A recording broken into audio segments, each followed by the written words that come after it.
Greece in the 6th century BC. It was aided by one of the most probing minds in history, Pythagoras. Our alphabet, the buildings that surround us, even the music we hear, owes a debt to this brilliant philosopher. In his pursuit of wisdom, Pythagoras traveled broadly, searching for lost occult knowledge. He found it in the mystery schools scattered throughout many different cultures. Pythagoras synthesized the elements of these teachings into a new discipline, philosophy. Its foundation, numbers. He believed that mathematics and philosophy and an understanding of the divine all went together. We can't say he originated anything, but he condensed and boiled down the knowledge of the world and then brought it to a practical application. Pythagoras identified numbers as the most fundamental elements of creation.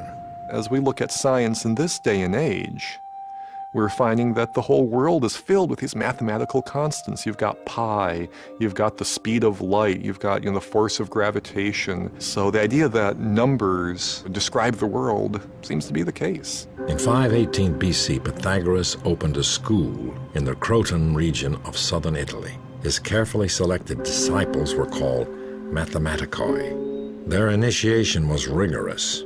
3 introductory years, followed by 5 years of absolute silence, then 5 more of training. Only then were students ready to learn the most sacred mysteries of numbers. He wanted to produce philosophers like himself, so you had to be very circumspect, you had to be very self-controlled to be able to even be in his school. Pythagoras turned the numbering system of the Babylonians into a sacred science. They believed that number was like God, and to connect with this was to be talking to God. And so from that arises a whole lot of symbolism that later becomes numerology, Kabbalah, things like that. Pythagoras discovered that the mystery schools shared the belief that all of creation was at one with God. He did a huge amount of explaining sacred mathematics by showing how the 1 splits and becomes 2, the 2 finds a synthesis and becomes 3, the 3 breaks open and becomes the 10,000 things. And that same story you read in the I Ching, you read in other metaphysical ancient documents, because everybody was trying to understand, how do we get number out of all? Many credit Pythagoras and his school with the development of numerology and the efficient Greek alphabet eventually adopted by much of Western culture. Pythagoras also applied numbers to decode music, which Greeks regarded as the language of the gods. He invented the monochord, which defined the numerical ratios of the musical scale. Pythagoras believed he had solved the mysteries of the universe. But there was also this idea that there was a music of the spheres, that the heavens itself was playing a sort of orchestral piece. The planets themselves stack up around the sun at harmonic intervals. White light breaks out into color at harmonic intervals. Sound is also harmonically, the harmonic sequence that comes out of any given note, those nodes of overtones are all governed by the same mathematics. So it was Pythagoras who articulated harmonic math to the West. Ultimately, the exclusivity of Pythagoras' school caused its downfall. In 508 BC, the school was burned to the ground. There was a point at which his schools were attacked and destroyed and some of his followers killed. Pythagoras himself left and went off into the countryside and died, and no one really knows what happened. Some people think that he committed suicide, but it's a mystery. No one's really sure. The society was hounded into extinction. Generations of later Greeks built upon Pythagoras' philosophy, and Aristotle turned it into science. But then came Christianity, and for the next 1,000 years, religion cast a long shadow over science and the occult. His father was Nazarchus, an international merchant from Samos, a Greek island in the Aegean Sea, and his mother was Pythasis, a Greek Apollonian. While traveling abroad near Delphi in Greece, Pythasis requested Nazarchus visit the oracle to Apollo. The oracle informed the couple Pythasis was pregnant with a male child and instructed them to abstain from relations during the pregnancy. Pythasis changed her name to Pythasis, but no record exists of her surviving the birth of her son, Pythagoras. Pythagoras traveled extensively with his father Mnesarchus during his formative years, and Mnesarchus raised Pythagoras into the Median Persian cult of Zoroaster, the prophet and son of Ahura Mazda, the god of light. It is widely believed that Pythagoras was also initiated into the other religious cults of his day in all the lands he and his father traveled. These included, according to some, the Eleusinian mysteries of the Attica Peninsula, the Egyptian mysteries at Thebes, the Babylonian mysteries in Chaldea, and the cult of Adonis in Syria.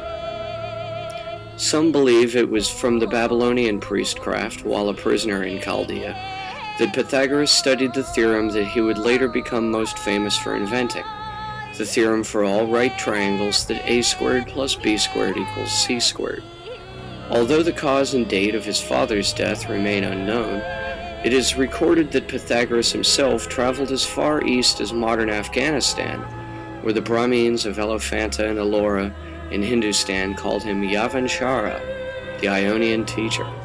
Pythagoras finally settled in Samos, his father's home, where he lived until the age of about 35 under the rule of the tyrant Polycrates. Around the year 550 BCE, Pythagoras went into self-exile from Samos and founded a university of mathematics in Croton, Italy, where he lived and taught for around 20 years. By about age 55, Pythagoras' school had gained significant enough political influence in the Council of 1000 who ruled Croton that when one of their politicians, history records his name as Sidon, although this is only a pseudonym for the younger mathematician Pythasis, refused to communalize his property, his discovery of the square root of 2, to the cult of Pythagoras, and was thus rejected from cult membership, thrown off a boat to be exact, Pythasis appealed to the Council of 1000 to have Pythagoras tried for criminal conspiracy against the state. Pythagoras fled Croton somewhere between 530 and 495 BCE, narrowly escaping a fire set by Pythasis and a mob at Pythagoras' wife Milo's house, with his disciples Archippus and Lasus.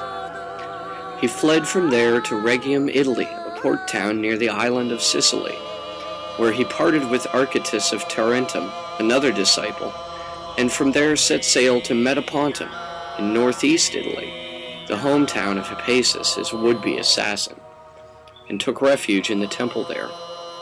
He lived on sea cucumbers and honey until he eventually died of starvation. In a theory known as the harmony of the spheres, Pythagoras proposed that the sun, the moon, and the planets each emit their own unique hum based on their orbital revolution. Now, as the orbits are gravitational in nature, we could relate this hum to gravitational waves. The Earth's hum as it orbits the sun would therefore correspond to the frequency of the gravitational waves linking the Earth with the sun, which of course is not a controversial idea. However, according to Pythagoras, this hum derives from the orbit itself. In other words, it derives not from the gravitational force between the Earth and the sun, but from the orbital path that the Earth follows. We then find that there is a set of formulas that can solve a Pythagoras hum. But what is unexpected is that this theory doesn't use gravity. Furthermore, these same formulas can be used to solve the atom.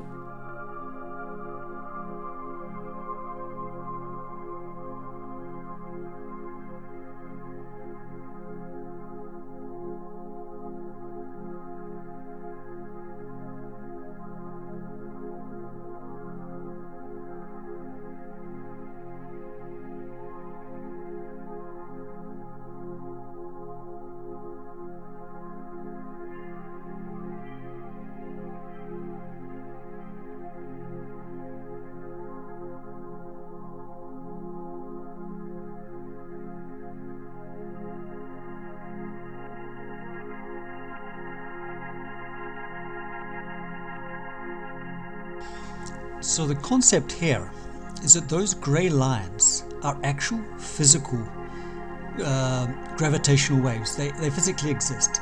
It is these grey lines which are orbiting or rotating around the sun, and they pull or drag the planets along with them. The planets are not moving, there's no gravitational force. forcing the planets around. They are being pulled by these grey lines. Now if we pull the apple in each direction, nothing of course happens. The apple won't move. And here of course the apple moves at the same speed as the gravitons. Now here you see from this Pythagoras triangle that the apple is pulled downwards, but it travels slower than the gravitons themselves. Now these gravitons are travelling around in a circle. The apple will appear to accelerate towards the centre, and then when it reaches the centre it will deaccelerate towards the other side and then bounce back and so forth. So if we couldn't see these gravitons, we would imagine that there is some kind of force pulling the apple towards the centre. And we find that when the arrows are pointing in random directions, they are unaligned, we have a state of gravitational potential energy. And when the arrows are all pointing in the same direction, they are aligned, we have a state of gravitational kinetic energy, maximum velocity. If we could put an apple on top of the North Pole and dig a hole through the centre of the Earth to the South Pole, the apple would seem to fall right through this hole. It would have potential energy at the North Pole because all the gravitons are unaligned, and kinetic energy, maximum velocity, at the equator because all the gravitons are now aligned.